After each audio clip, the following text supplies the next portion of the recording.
Cette vidéo est une suite de la précédente. Si vous ne l'avez pas vue, cliquez sur le lien en description.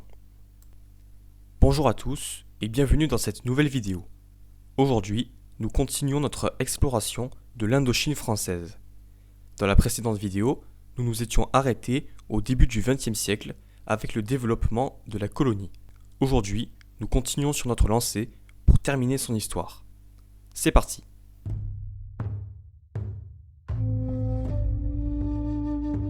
Au début du XXe siècle, l'Indochine est pacifiée. Les 5 territoires de la colonie se développent et les mouvements anti-français se calment. Tout a l'air de bien se passer, mais un événement va chambouler ce calme apparent. Entre 1904 et 1905, une guerre oppose la Russie au Japon, qui voit ce dernier sortir vainqueur. Cette victoire du Japon a grandement choqué le reste du monde. Un peuple asiatique avait pour la première fois vaincu un peuple européen.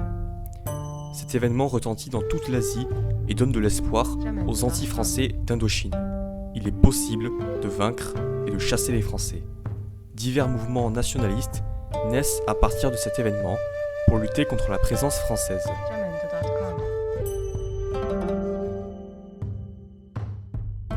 Parmi les mouvements nationalistes, en voici quelques-uns. La Ligue pour la réforme et la modernisation du Vietnam. Fondée en 1906 par Quang Dé et Phan Boi Cho, ce mouvement prône la modernisation, l'indépendance du Vietnam et le rejet de toute influence étrangère, mais n'exclut pas une collaboration avec la France. En 1908, il manifeste pour la suppression des impôts. Des affrontements ont lieu et les chefs du mouvement sont condamnés à mort en 1913 suite à un attentat. Seulement, Phan Boi Cho est finalement emprisonné pour être libéré en 1917. Il continue la lutte armée contre la France jusqu'à ce qu'il se fasse à nouveau capturer en 1925 et est condamné à la perquisition à domicile avant de mourir en 1940, mettant fin au mouvement. Mais le plus important des mouvements reste celui-ci, le Parti communiste indo-chinois. Fondé en 1930 par Ho Chi Minh, il est le mouvement qui impulse la guerre d'indépendance du Vietnam et qui dirige le pays par la suite. Ce mouvement prend beaucoup d'importance dans les années qui suivent, mais divers événements invisibilisent son combat.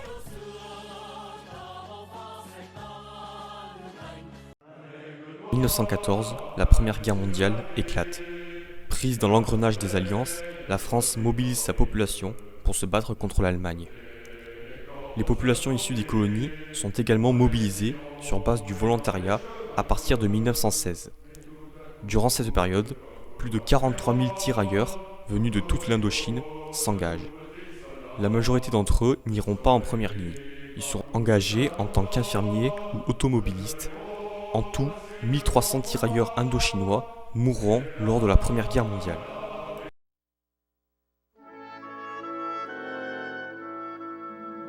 Dans les années 1920, l'Indochine connaît un nouveau développement économique. Le nombre de rizières augmente, passant de 520 000 hectares en 1880 à 2 400 000 en 1930 en Cochinchine. La colonie devient le 3e plus gros exportateur de riz au monde. 135 000 hectares d'arbres à quinquina sont plantés pour lutter contre le paludisme. Et l'exploitation de café et de canne à sucre se développe. Cependant, ce développement profite surtout aux riches propriétaires européens, la population locale n'arrivant pas à s'élever socialement. Les conditions de travail restant très mauvaises et les accidents fréquents. Ensuite, en 1929, survient la crise économique mondiale. L'économie s'effondre dans tous les pays du monde. L'Indochine n'est donc pas épargnée. Les exportations baissent, le prix du riz augmente, ainsi que l'endettement des paysans. En 1930, la région de Nghe Han connaît de mauvaises récoltes, causant une famine locale. Des paysans s'insurgent pour réclamer du riz. Le Parti communiste indo-chinois, récemment créé, en profite pour s'imposer et tenter de déclencher des insurrections dans toute l'Indochine. Sans succès, la répression est féroce. 10 000 militants sont arrêtés. Ils sont condamnés à la prison, au bagne ou à la mort. Arrêté en 1931, Ho Chi Minh, le chef du PCI, est finalement relâché l'année suivante et s'exile en URSS. D'autres mouvements apparaissent dans les années 1930 pour réclamer plus d'autonomie. L'empereur d'Annam Bao Dai demande même à Georges Mandel, ministre des colonies, de réunir l'Annam et le Tonkin. Mandel refuse car en cette année 1938, l'affrontement avec l'Allemagne semble inévitable et le Japon conquiert peu à peu la Chine. Il ne peut donc pas se permettre de faire des concessions. Ainsi, aucune évolution politique majeure n'eut lieu avant la Seconde Guerre mondiale.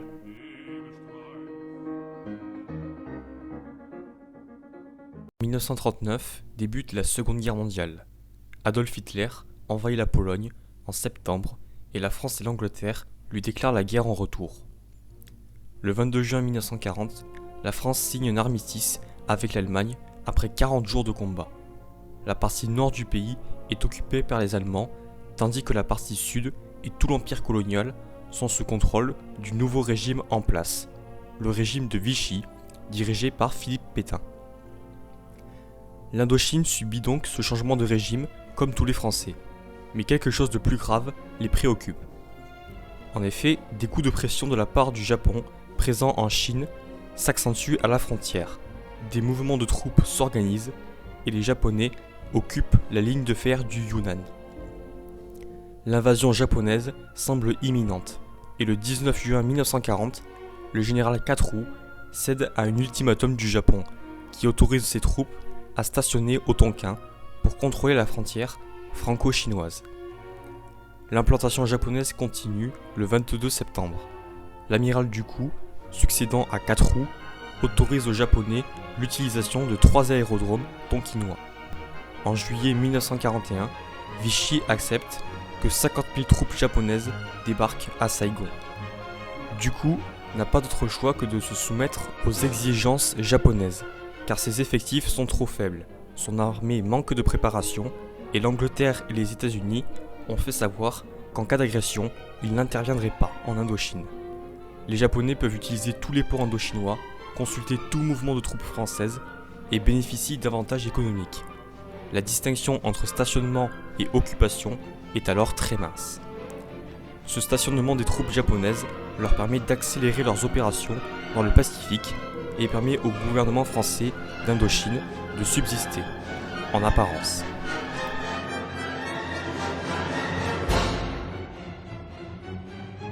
Face à l'affaiblissement de la France en Indochine et voyant que l'Allemagne a réussi à prendre sa revanche, la Thaïlande souhaite en profiter pour récupérer les territoires de Battambang et la rive droite du Mékong. En novembre 1940, la guerre éclate. L'aviation thaïlandaise effectue des incursions dans les territoires cambodgiens et laotiens. Les Français résistent, mais en janvier 1941, les troupes thaïlandaises pénètrent au Cambodge. La situation sur Terre étant catastrophique, l'amiral Dukou tente de faire diversion, sur mer. Le 17 janvier, la flotte d'Indochine anéantit la moitié de la flotte thaïlandaise en quelques heures près de l'île de Ko Chang. Cette bataille fut la dernière victoire navale française de son histoire. Le 20 janvier, Tokyo intervient pour mettre fin au conflit. Les négociations d'armistice commencent le 28 janvier et se terminent le 9 mai 1941 avec la signature du traité de paix entre Vichy, Bangkok et Tokyo. Celui-ci donne à la Thaïlande les provinces de Battambang et de Siem Reap pour ce qui est du Cambodge et les territoires de Pak Lai et Bassak pour le Laos. Ces territoires furent restitués en 1945.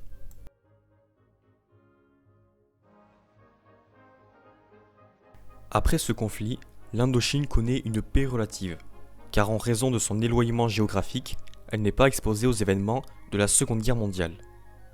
Le parti communiste de Cochinchine en profite pour se soulever contre l'occupant français, mais c'est un échec et la répression est féroce. Les rescapés se réfugient au sud de la Chine, où Ho Chi Minh les attend. Ce dernier décide de créer un front national communiste, le Viet Minh, qui est composé de 3000 soldats et prépare la reconquête de l'indépendance des pays indo-chinois. À côté de ça, la résistance anti-japonaise s'organise. Sabotage, guérilla, transfert d'informations auprès des Britanniques. Mais elle est rapidement écrasée.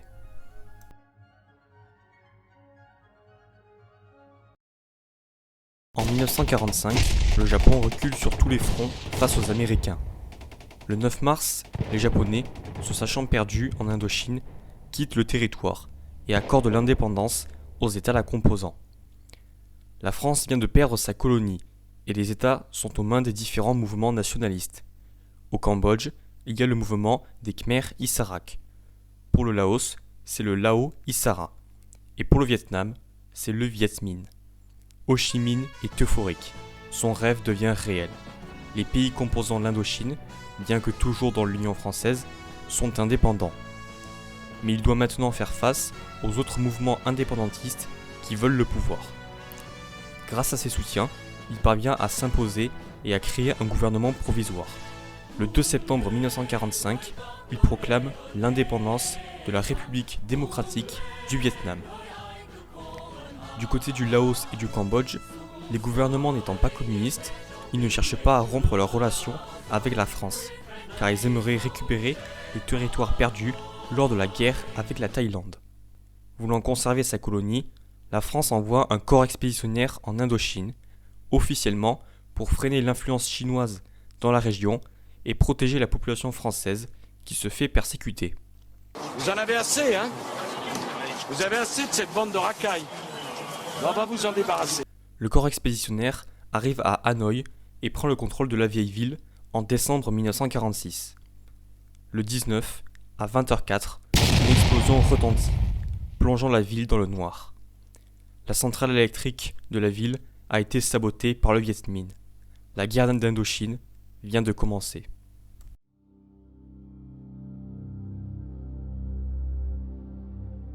En 1947, le corps expéditionnaire français est composé de 100 000 soldats. Il recrute beaucoup d'Indochinois, car en France, peu de gens sont motivés à se battre pour garder l'Indochine. L'armée vietnamienne, quant à elle, compte 125 000 hommes.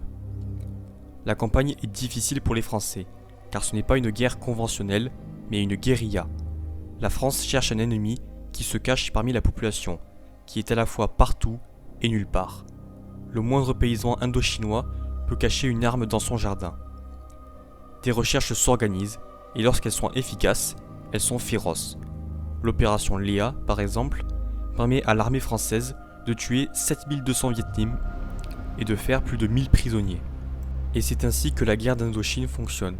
Traque de Viet Minh, répression, sans que cela ne permette de mettre fin au conflit. Seulement, la guerre coûte cher, 1 milliard de francs par jour. La France ne peut donc pas tenir ce conflit sur le long terme. Les Viet Minh, quant à eux, en profitent pour faire durer le conflit. Leur défense est efficace. 4081 Français tués en 1947 et 4821 le sont en 1948. Et dans les villes d'Indochine, des attentats sont commis contre des convois militaires ou civils. Le 1er mars 1948, une embuscade fait 21 morts civils et 28 militaires. Mais à partir de 1949, tout va changer.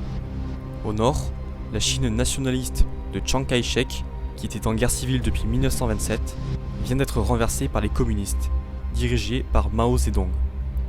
Et celui-ci finance et arme les Viet Minh. L'armée d'Ho Chi Minh se dote d'artillerie lourde, de mortiers et de régiments de 3000 soldats.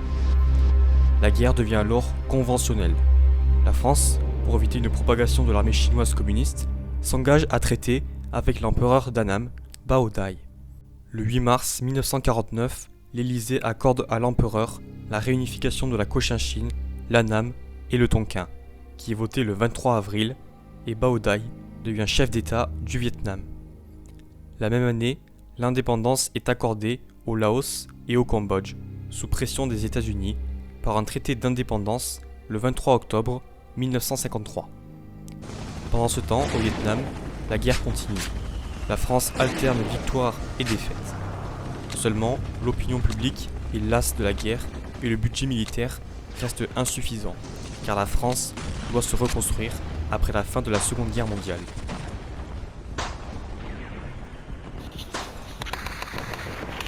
En 1954, la quasi-totalité du Vietnam est aux mains des Viet Minh. La France, souhaitant empêcher le Cambodge et le Laos de sombrer dans le communisme, adopte une position défensive. Le colonel de Castries se positionne avec ses 10 800 hommes à Dien Bien Phu pour empêcher les Viet Minh de pénétrer au Laos. Le 13 mars, la bataille commence.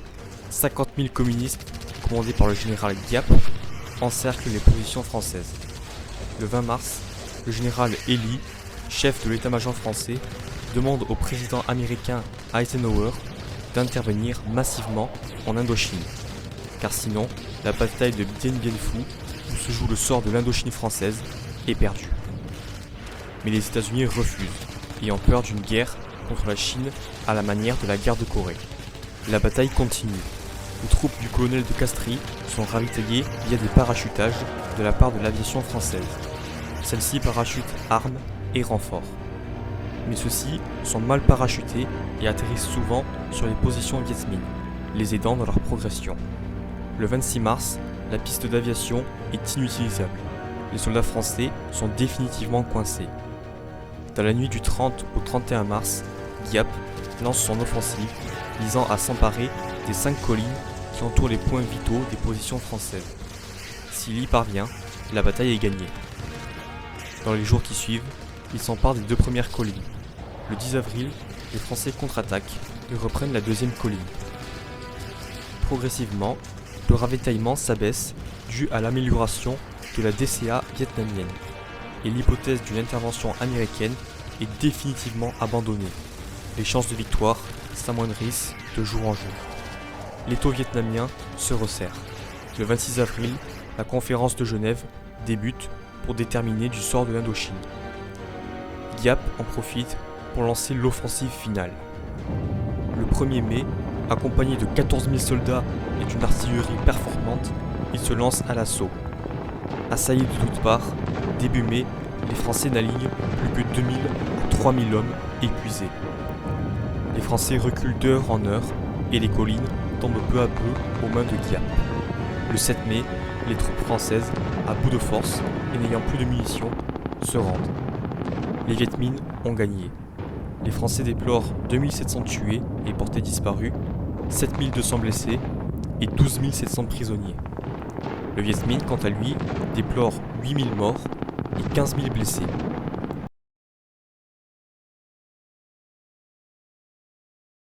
Après cette défaite, la Chine et l'URSS, présents à la Convention de Genève, insistent pour arrêter le conflit et placer Ho Chi Minh à la tête du Vietnam. Finalement, le Vietnam est divisé en 2 États par le 17e parallèle. Le Vietnam du Nord, communiste, dirigé par Ho Chi Minh, et le Vietnam du Sud, pro-américain, dirigé par Ngo Dinh Diem. Ensuite, l'Indochine quitte l'Union française et les 2 belligérants rendent leurs prisonniers. La France libère les 63 000 combattants qu'elle a fait au cours du conflit.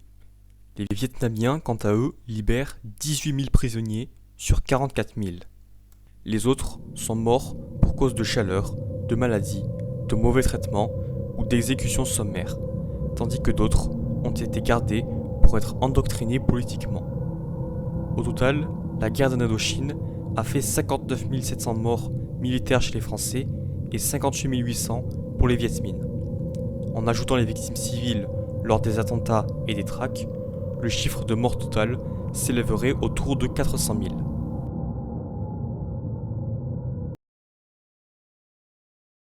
Une fois la guerre terminée, et suite aux accords de Genève du 21 juillet 1954, les Français retirent progressivement leurs troupes d'Indochine. Les Vietnamiens anticommunistes en profitent pour fuir tant qu'il est encore temps. Les soldats, quant à eux, repartent avec la rage au ventre. Ils ont la sensation que leur sacrifice fut vain. Début 1956, toutes les troupes françaises sont évacuées. L'Indochine n'existe plus, laissant un Cambodge et un Laos indépendants, et un Vietnam coupé en 2 qui aimerait se réunifier. Et c'est ainsi que l'aventure française en Indochine prit fin.